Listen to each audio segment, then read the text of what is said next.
Academy teacher से Mehdi Qasmi welcome करता हूँ एक न्यू वीडियो में, जो कि हम न्यू सीरीज़ स्टार्ट करने जा रहे हैं लम्स यूनिवर्सिटी की एंट्री टेस्ट प्रिपरेशन की, यानी कि बीएसएम नर्सिंग के लिए, फार्मेसी के लिए, रेडियोलॉजी और जो भी डिपार्टमेंट्स और जो भी एडमिशन्स आती हैं एवरी ईयर लम्स जो है वो खुद की तरफ से यानी कि ऑटोनोमसली ये अनाउंस करता है admissions. It is not the part of the DNS के, ये अलग से होती हैं। तो उनकी प्रिपरेशन की सीरीज आज स्टार्ट कर चुके हैं हम, और आज इसका फर्स्ट वीडियो जो है मैं अपलोड करने जा रहा हूँ यूट्यूब पे।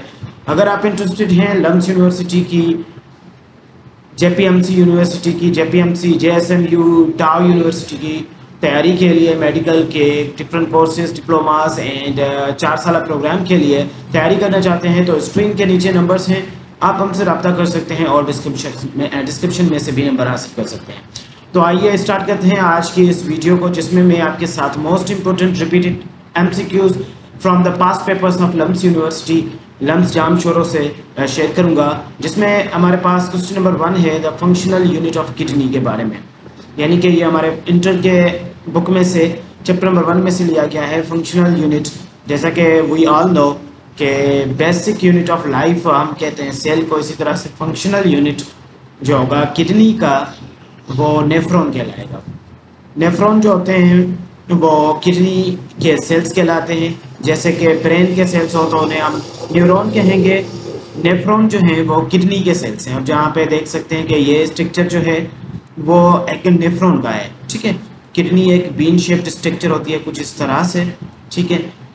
ये किडनी है, एक रफ डायग्राम मैंने बनाया है, और ये जो मिलके बनी हुई होती है ये नेफ्रॉन से मिलके बनी होती है। तकरीबन 1 से 1.5 मिलियन जो है नेफ्रॉन एक किडनी में पाए जाते हैं।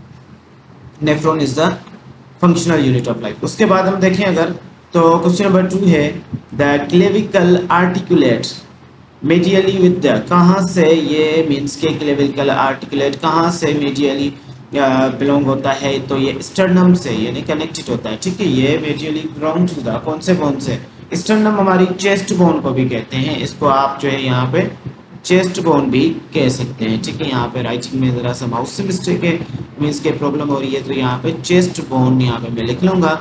ये ओरिजिनेट होता है, belongs to the medially belongs to the sternum.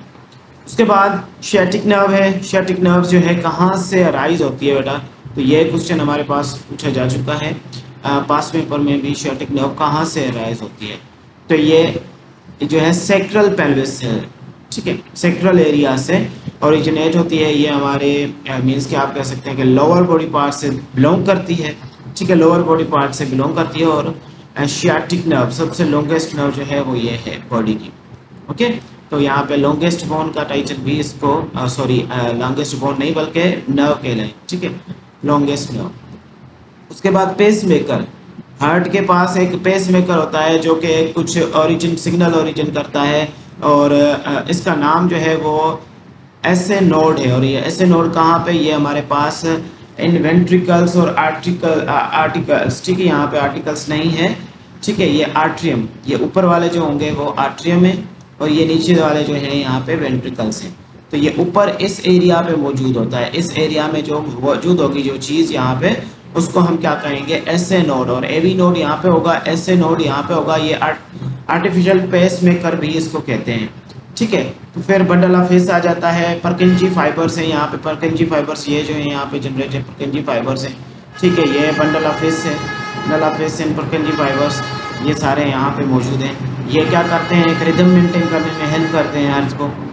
उसके बाद है हमारे पास नॉर्मल ब्लड जो है पीएच क्या है ब्लड का, तो यहाँ पे 7.4 जो है वो काफ़ी बुक्स में हमें 7.35 भी देखने को मिलता है, जो कि हम राउंड ऑफ करें तो 7.4 हो जाएगा, ठीक है। तो 7.4 इज़ द करेक्ट आंसर। उसके बाद हम देखें नेक्स्ट को, तो वो कुछ इस तरह से है which hormone increase blood glucose level, कौन सा हार्मोन है जो ब्लड ग्लूकोज लेवल को इंक्रीज करता है, which hormone increase blood glucose level. तो यहाँ पे ब्लड ग्लूकोज लेवल को ग्लाइकोजन इंक्रीज करेगा, इसको कंट्रोल करने के लिए रिस्पेक्टिवली इंसुलिन सीक्रेट की जाती है पेनक्रियाज करता है बेटा यहाँ पे इंसुलिन जो इसको डिक्रीज करने के लिए। मैं यहाँ पे लिख देता हूँ पेनक्रियाज, यहाँ पे ज़रा सा माउस का प्रॉब्लम चल रहा है, तो यहाँ पे पेनक्रियाज क्या सीक्रेट करेगा बेटा? इंसुलिन, इंसुलिन सीक्रेट करता है। ये छोटे छोटे क्वेश्चन भी पूछे जाते हैं। तो ड्यूरिंग द लेक्चर आपने कंसंट्रेट सिर्फ इस बात पे नहीं करना कि जो मैं एमसीक्यूज क्लियर करवा रहा हूँ वही टेस्ट में आ सकते हैं या इस तरह के क्वेश्चंस आएंगे, बल्कि जो ड्यूरिंग द लेक्चर्स मेरी बातें हैं, पॉइंट्स हैं, उन पे भी फोकस करें so that you may clear the test easily. तो पेनक्रियाज सीक्रेट करता है इंसुलिन। इसके भी कुछ यानी कि कुछ पॉइंट्स हैं, आइलेट्स कहते हैं हमें, ठीक है, जो कि पॉइंट्स कुछ पेचेस के लिए इस तरह के, ठीक है, दाने नुमा स्ट्रक्चर हो गए, ठीक है, जिनको आप जो है वो बीटा सेल्स और अल्फा सेल्स भी कह सकते हैं। तो ये इंसुलिन सीक्रेट करेंगे। Alpha cells and beta cells, यहाँ पे एक सेल जो है ग्लूकोजन सीक्रेट करते हैं, दूसरे इंसुलिन सीक्रेट करते हैं। Storage, main storage from the carbohydrate, carbohydrate से जो हम शुगर निकालते हैं उसकी मेन स्टोरेज जो है वो ग्लाइकोजन है, ठीक है। इसी तरह से enzyme responsible for DNA synthesis, DNA synthesis के लिए जो एंजाइम रिस्पॉन्सिबल होता है उसको हम डीएनए पॉलीमरेज कहेंगे, डीएनए पॉलीमरेज कहेंगे। इसी तरह से नेक्स्ट पेज पे आते हैं ताकि कुछ मजीद क्वेश्चंस जो हैं आप क्लियर कर सकें। इसी तरह से जो है आप अगर बीएससी नर्सिंग की तैयारी करना चाहते हैं, सिंध एग्रीकल्चर यूनिवर्सिटी की, GC university Hyderabad, Karachi university की, DPT, Pharm D and job test की प्रिपरेशन के लिए जो है हमसे रब्ता कर सकते हैं। यहाँ पे नंबर हमारी अकेडमी के आपको प्रोवाइडेड हैं। और इसी तरह से हम अनाउंसमेंट के बाद नेक्स्ट पेज पे आ जाते हैं ताकि जो मजीद क्वेश्चंस हैं हम वो क्लियर कर सकें।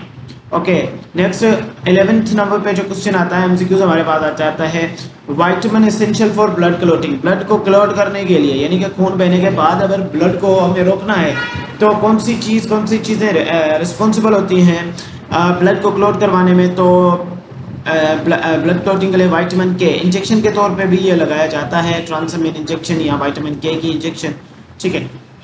यूरिया सिंथेसाइज्ड इन, तो यूरिया कहाँ पे बनता है? ये यूरिया यूरिथेन साइकिल के साथ या यूरिया साइकिल के साथ बनेगा, यूरिया लिवर में बनेगा, ठीक है। यूरिया क्या होता है बेटा? ये नाइट्रोजनस वेस्ट होता है, नाइट्रोजनस वेस्ट होता है, ठीक है। क्या है? नाइट्रोजनस वेस्ट है, ये नाइट्रोजनस वेस्ट है जिसको हमारी बॉडी में से लाजमी निकालना होता है, ठीक है। नाइट्रोजनस वेस्ट है, यूरिया एक नाइट्रोजनस वेस्ट कंपाउंड है। नाइट्रोजनस वेस्ट कंपाउंड में आपको बढ़ा चुका हूँ, ये नाइट्रोजनस वेस्ट कंपाउंड में क्रिएटिनाइन, यूरिया, ठीक है, यूरिक एसिड, ठीक है, ये सारे कंपाउंड्स जो हैं वो आ जाते हैं। अमोनिया आ जाता है। मेन प्रोडक्ट ऑफ ग्लाइकोलाइसिस, और ग्लाइकोलाइसिस में क्या होता है कि बेटा ये एक एनर्जी गेन करने का तरीका होता है हमारी बॉडी में, ठीक है। सेलुलर रेस्पिरेशन कह सकते हैं। ग्लाइकोलाइसिस यानी कि break down of glucose, break down of glucose, break down of glucose, इसको यहाँ पे हम लिख लेंगे इसकी मीनिंग, ठीक है। ग्लाइकोलाइसिस जो है वो हमारे पास पायरुवेट, एंड प्रोडक्ट इसका पायरुवेट होगा जो मजीद जाके क्रेब साइकिल में मजीद एनर्जी प्रोड्यूस करवाएगा। तो ग्लाइकोलाइसिस जो है वो ब्रेक डाउन ऑफ ग्लूकोज कहेंगे इसको। एपोप्टोसिस क्या होता है? एपोप्टोसिस यानी कि प्रोग्राम्ड डेथ, सेल की प्रोग्राम्ड डेथ हो जाए तो उसको हम क्या कहेंगे? एपोप्टोसिस कहेंगे। अब एक antibiotic that inhibits bacterial cell वाला, एंटीबायोटिक क्या करते हैं? मशीनरी को कंट्रोल करके पैथोजेंस जो हमारे पास लिविंग ऑर्गेनिजम्स या आप कह सकते हैं कि लिविंग ऑर्गेनिजम्स या माइक्रोब्स क्या करेंगे? हमें डिजीज़ काज करेंगे, डिजीज़ का सबब बनेंगे, तो उनको आप पैथोजन बोलेंगे। क्या बोलेंगे उनको? हम उनको पैथोजन कंसिडर करेंगे, पैथोजेंस। और ये पैथोजेंस जो है हमारे पास इनहिबिट करते हैं सेल की मशीनरी यूज़ के, यानी कि बैक्टीरियल सेल है तो उसकी मशीनरी को यूज़ होने नहीं देंगे, सिंपली उसको कंट्रोल कर लेंगे, उसकी सेल वाल पे जाके अटैच हो जाएंगे। इसी तरह से बैक्टीरिया जो है अपनी एक्टिविटी और अपना डिवीजन नहीं कर पाएंगे और उनकी ग्रोथ जो है बॉडी में रुक जाएगी।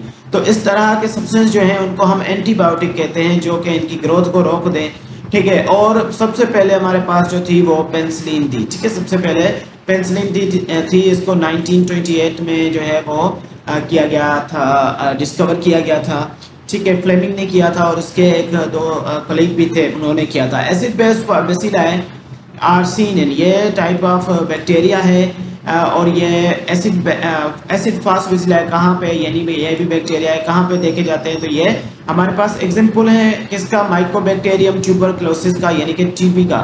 टीबी के जो बैक्टीरिया है जो टीबी काज करता है उसका